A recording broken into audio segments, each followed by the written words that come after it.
Hi, let's talk for a few minutes about one of the traditional ballads. Now, it's very difficult for us to say when the traditional ballads were originally created because we just don't know. They might have originally been in Middle English, they might have even started out as stories in Old English. But these are stories that were passed down from one musician to another over several hundred years until finally, sometime in the 1700s or early 1800s, they were recorded and printed. One ballad is called The Wife of Ushers Well. It's like most ballads, it takes a tragic circumstance, either a death or a murder, something like that, and interweaves supernatural or ghostly elements. In this one, how does it go? There was a wife of Ushers Well, and a wealthy wife was she. She had 3 stout and stalwart sons, and she sent them over the sea. And it goes on to tell us that the 3 sons had only been gone for just 1 week, one week but ain, when she got a word that her 3 sons were gone. And they hadn't been gone a week but 3, and she got word that her sons she'd never see.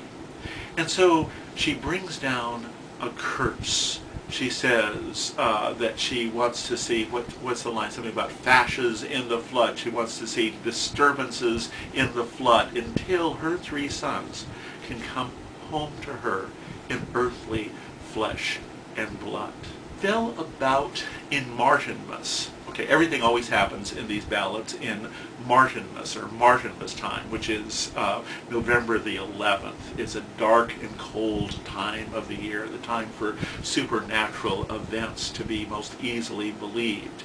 And her 3 sons come home to her. But it has this strange line, but their hats were of the birch, which seems to mean that they'd come back from the dead because they had vegetation in their hair, like leaves, as though they had dug their way up out of the grave. I think there's one interpretation that says that these are the leaves that grow on the edge of paradise. I think most likely they had dug their way out of the ground to come back to their mother. The song goes on to tell us, in fact, that these kinds of plants grow at the gates of paradise, but we'll see what kind of gates of paradise those are. The old wife is so happy. She tells the maidens to stoke up the fire, blow up the fire, because her 3 sons are home. And it goes on to tell us that she sits down by their bedside. She tucks in her 3 big grown sons, and she gets her shawl around her, her mantle around her, and she sits down by the bedside. Up then crew the red cock, and up then crew the gray. The gray and the red roosters are crowing. And the eldest son to the youngest said, "It's time that we were away." The cock he had not crew but once, and clapped his wings at all. When the youngest to the eldest said, "Brother, we must away." The cock doth craw, the day doth daw, the chattering worm doth chide.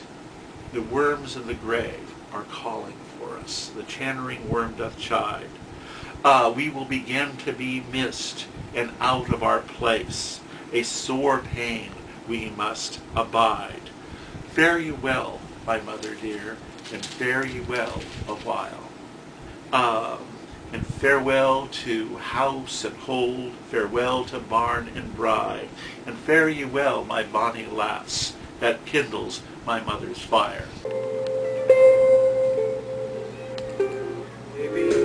A week from her, a week but barely one, when what's come to the Carlin wife, that her 3 sons were gone. And they had nae been a week from her, a week but barely 3, when what's come to the Carlin wife, her sons. Lines where we first get an indication that there's something strange about the son's return. The Carlin wife's 3 sons came home, and their hats were of the birk. That their hats were of the birk. I'm pretty sure it means that it's the leaves that were covering their graves. I mean, like birch leaves? Yes. Okay, well, that's a good interpretation. And where do we get an indication that the Carlin wife is calling down a curse because her sons are gone? I wish the wind may never cease, nor flashes in the flood, till my 3 sons come home to me in earthly flesh and blood. Okay, now, in earthly flesh and blood, are they really going to come home in flesh and blood? Her hope is that they will come home to her in human form. Okay, now this is sort of like the bad wish granted, right? She gets her wish, the 3 sons come home, but really, what does she have on her hand? They're more, not real flesh and blood sons, they're more like what? Zombie-ish. Zombie-ish? Yeah. They're technically real flesh and blood, but the universe does curse. The universe does curse, and so she gets 3 zombie sons Exactly. home. I think you're right. Okay, thank you. Okay, and what do you think that the chattering worms are? I believe it means that the worms are calling them back to the graves so that way they can begin eating them again. I think you're right. Okay, and what do the sons communicate to each other after they hear the crowing cock? Thing from our graves? It's as if, as they're dead, it's worse to walk on earth as dead. So they're painting the fact that they're on earth. So they they're, need to return to their grave to go to where they belong. so they're only walking on earth to please their mother? Exactly.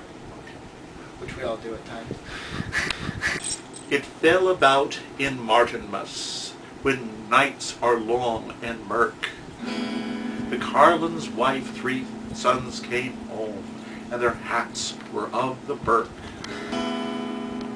Blow up the fire, my maidens, bring water from the well. For at my house shall feast this night, since my 3 sons are well.